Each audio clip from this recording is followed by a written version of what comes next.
G'day, welcome to the show. Salt Covers here. It is Sunday, 23rd of March. Looking back on last night, we went 1-1. Good for some vig loss. We had the over between the Nets and Pacers. That game ended up falling just short of the over.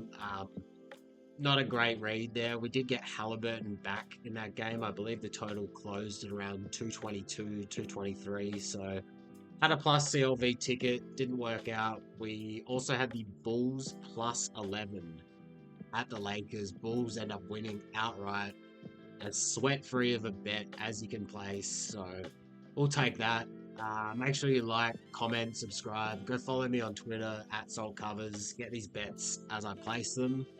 We've got eight games on the slate today. I have 3 bets already locked in, and 2 of them are already in great positions. We'll chat a bit more about them. And yeah, I'm looking at two other bets that I may place. Haven't bet them yet. Let's get into it. First, we have the Pistons and the Pelicans. Let's get the odds up on screen as well. Pistons and the Pelicans.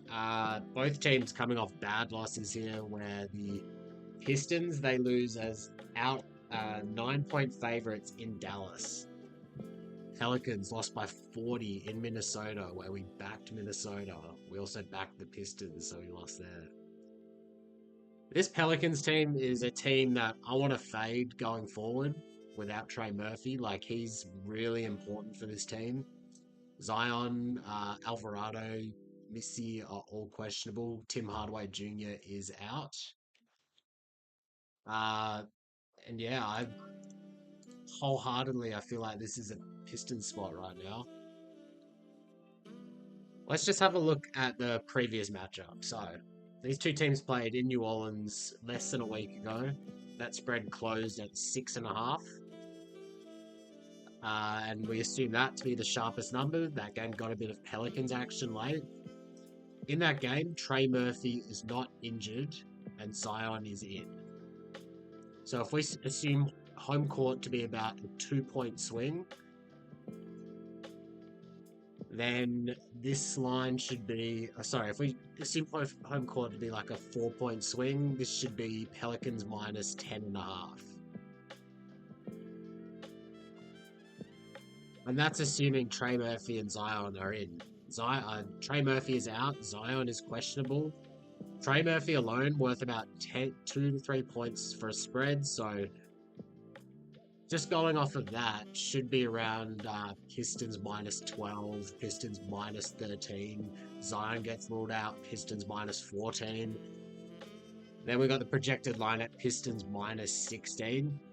Pistons 20-10 against the spread after a loss. Pelicans, worst team in the league against the spread on the road, 10-26. Not going to overthink this one. Pistons have been one of my favorite teams to bet on this season. We're not going to shy away from them because they lost as 9-point favorites. Give me some Pistons. Got them at minus 11. Got that down for 3 units.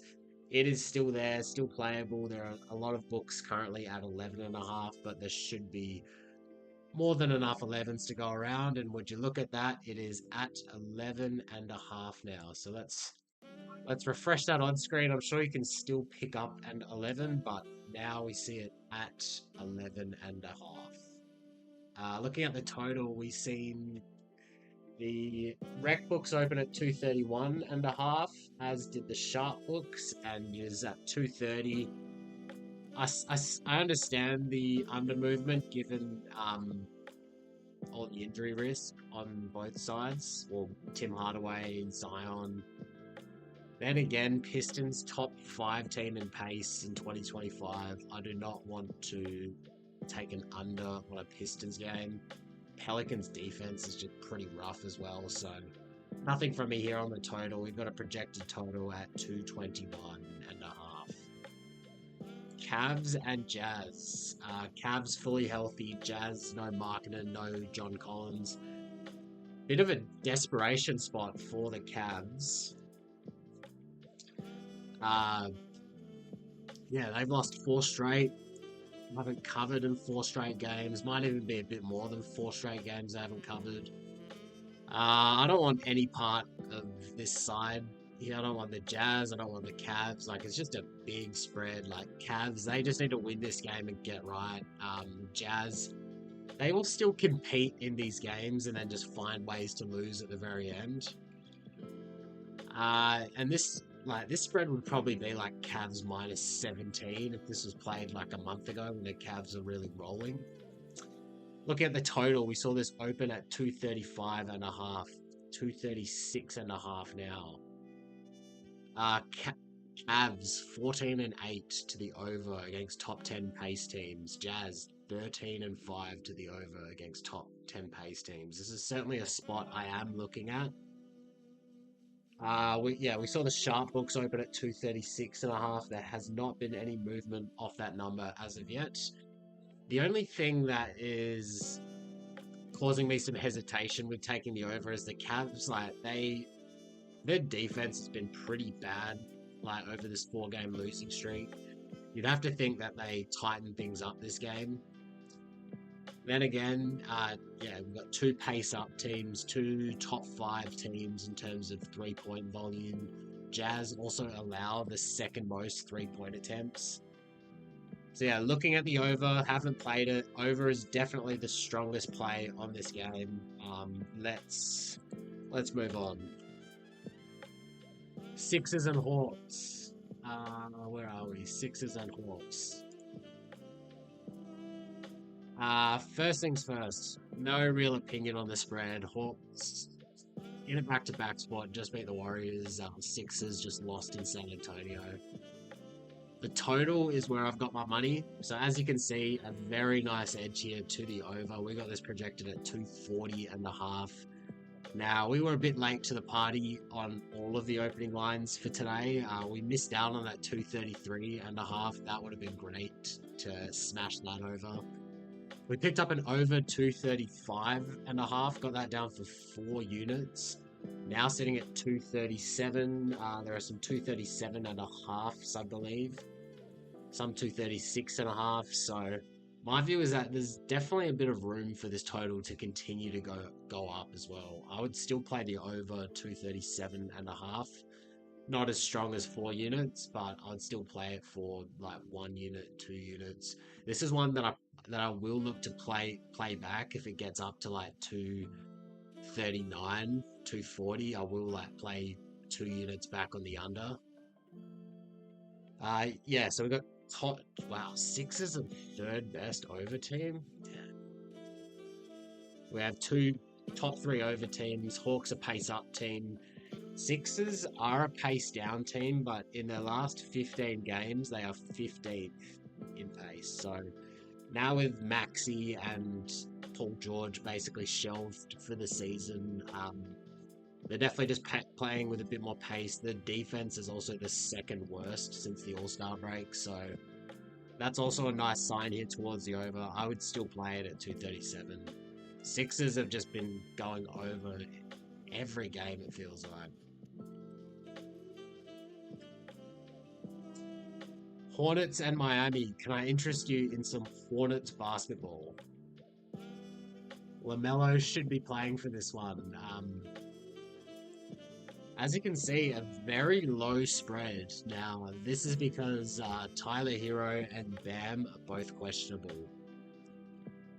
Heat lost 10 in a row, but they have been playing a little bit better. They did play well against both the Rockets and Pistons. They covered in both of those games, even though they lost. I'm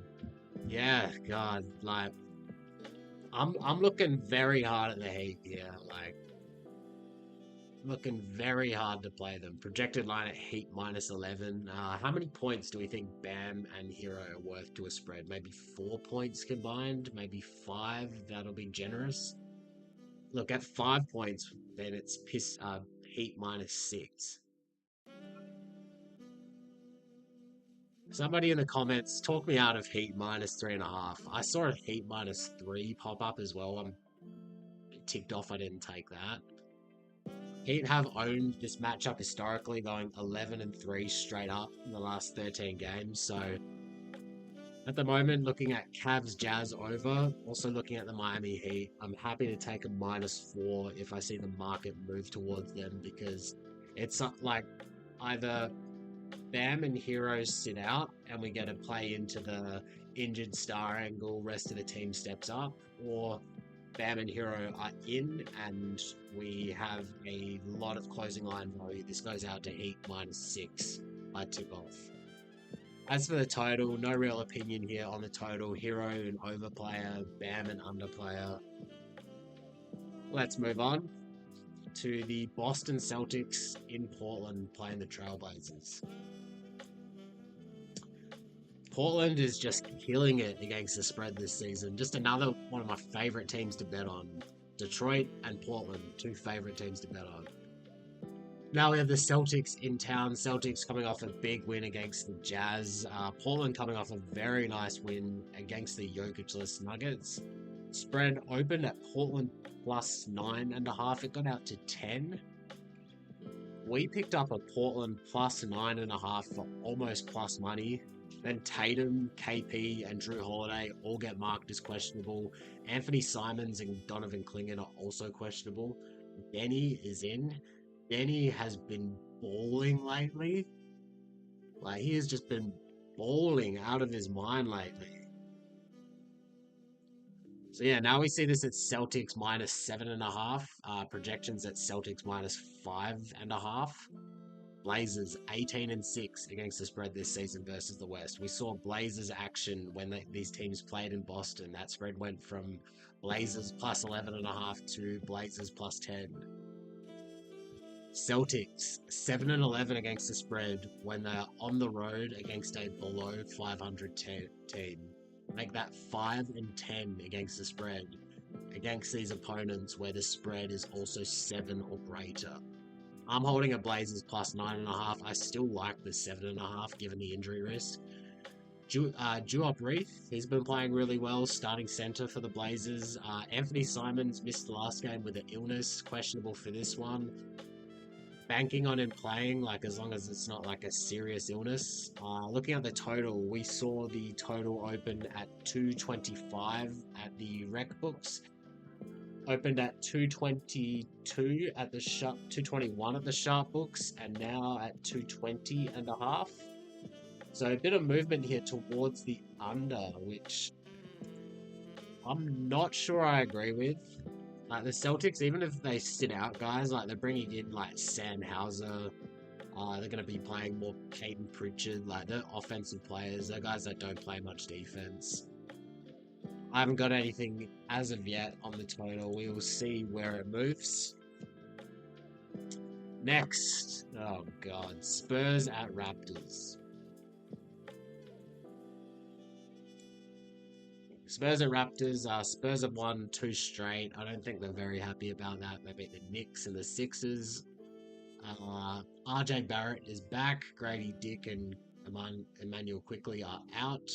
Charles Bassey remains out, just in case you were wondering.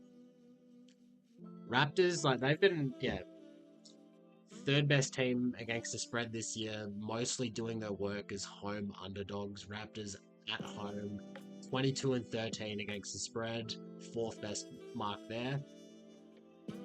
Spurs are also not very good against the spread on the road, going 13-20 against the spread on the road. Projections at Raptors -4.5. Now, that Raptors home against the spread record, like I said, they're doing their work as heavy home underdogs.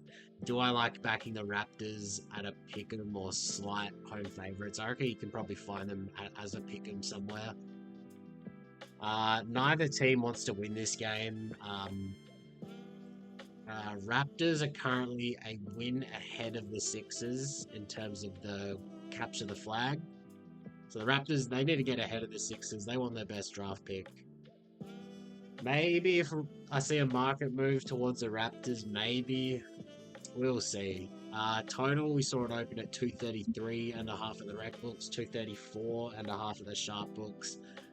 Spurs have just been cashing overs, like 8-2 in the last 10 to the over.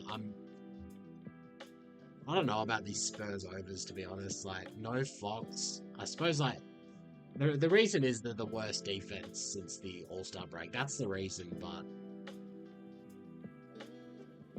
yeah, like, they're still playing with a lot of pace. I got nothing here. Spread or total wise. Just a disgusting game as well. Please do not watch that game. Next, we have the Denver Nuggets hosting the Houston Rockets. Sorry, Houston Rockets hosting Denver. Denver without Jokic. Ahmed Thompson is back. Murray and Gordon are probable. Spread opened at Rockets -7.5, and now we see a juiced 7.5 for the Denver Nuggets. I think I've seen some sevens pop up as well, which I do not agree with at all. So yeah, we got projections right there at Rockets -7.5. But that number mostly accounts for Jokic being in the lineup. This Nuggets team, like, they're just a fade. Like, you gotta fade them without Nikola Jokic. Rockets are starting to play better as well. They haven't lost in a while. I think they might have won like 5 or 6 straight. For me, this is like, if I see this move to 8, I will take a small position on the Rockets. Just can't bet on this Nuggets team at the moment. Looking at the total, projections like the over at 234 projected total. That does account for Jokic. We price him as about 6 to 8 points to an over. But like the Nuggets, they're still going to play with pace. They're still going to be shitty defensively without Jokic.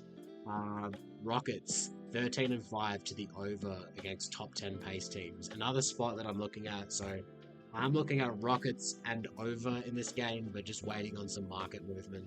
Russell Westbrook will be starting. He's a pace up player. I'm not sure if he boosts your offense, but he's definitely a pace up player. Small ball Nuggets.